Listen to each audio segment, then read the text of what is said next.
నేపాల్ నుంచి సొంత గ్రామానికి తిరిగి రావడంతో బాధితులు హర్షం వ్యక్తం చేశారు. నేపాల్లో ఎదుర్కొన్న బాధలను చెప్పుకుంటూ కన్నీటి పర్యంతమయ్యారు. ఇక అనంతపురంలోని టీవీ టవర్ వద్ద ఉన్నటువంటి ఓ వృద్ధ దంపతులు ఈ నెల 4న నేపాల్ వెళ్లారు. దైవ దర్శనం చేసుకుని తిరుగు ప్రయాణంలో ఉన్నప్పుడు దుండగులు వారి బస్సుపై దాడి చేశారని చెప్పారు. లోకేష్ చంద్రబాబు చొరవతో ఇంటికి చేరుకోగలిగామని సంతోషం వ్యక్తం చేశారు. జీవితాంతం వాళ్లకు రుణపడి ఉంటామని అన్నారు.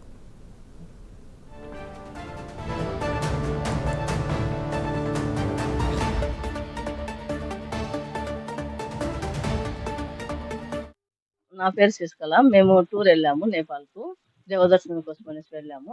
అక్కడ శివుని చూసుకొని లాడ్జ్కి వచ్చేసరికి ఒక 10 మినిట్స్ ఉండేసరికి బస్సుకు వేరే దేవదర్శనానికి వెళ్దాం వస్తే అప్పటికి ఇట్లా మా బస్సు పైన దాడి జరిగింది. చాలా భయపడినామండి మేము. చాలా ఘోరంగా జరిగింది బస్సు పైన దాడి. అద్దాలన్నీ పగలగొట్టేశారు. మా ముందు బస్సు వాళ్ళను లోపలికి కూడా దూరి చైన్లు, లగేజ్ అన్ని తీసుకెళ్లారని చెప్పారు. మాకు నమ్మకం లేదండి, అస్సలు నమ్మకం లేదు. నారా లోకేష్ గారు, చంద్రబాబు నాయుడు దయ వల్లనే మేము సురక్షితంగా అనంతపురం వచ్చాము. చాలా బాగా చూసుకున్నారు, మాకు ఎలాంటి ఇబ్బంది కలగలేదు. గవర్నమెంట్ చాలా బాగా చూసుకున్నారు. నేను ఆల్ ఇండియా రేడియోలో ఇంజనీరింగ్ అసిస్టెంట్గా రిటైర్డ్ అయినాను.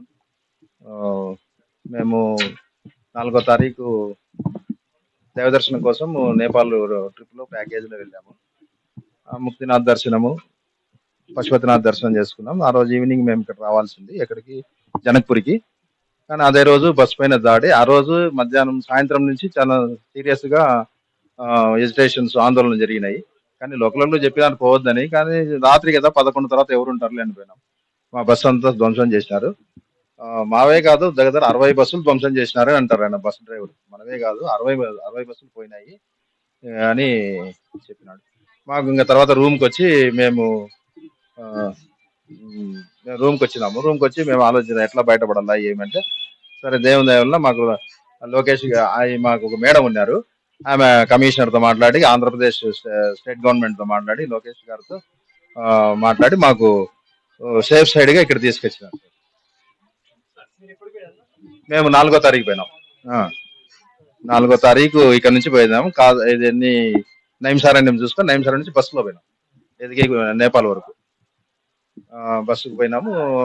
అన్ని చూసుకున్నాము. ఇక్కడ మేము ఈ విషయంలో మేము వెనక్కి వస్తామా రాలామా అని కూడా మేము చాలా ఆలోచనలు పడ్డాం. ఆలోచన కాదు, మేము భయపడినాం, మేము పోలేమేమో. ఎందుకంటే ఫ్లైట్లు లేవు, బస్సులు లేవు. బస్సులు అంటే ఇవ్వరు బస్సులు. ఇండియాకు బార్డర్ క్లోజ్ చేసినారని ఒకరు, రాత్రిపూట పోవద్దండి మనుషులు అదే ఆయుధాలు తీసుకొని అడవిలోకి పోయినారని కొందరు మమ్మల్ని చాలా భయపడినారు.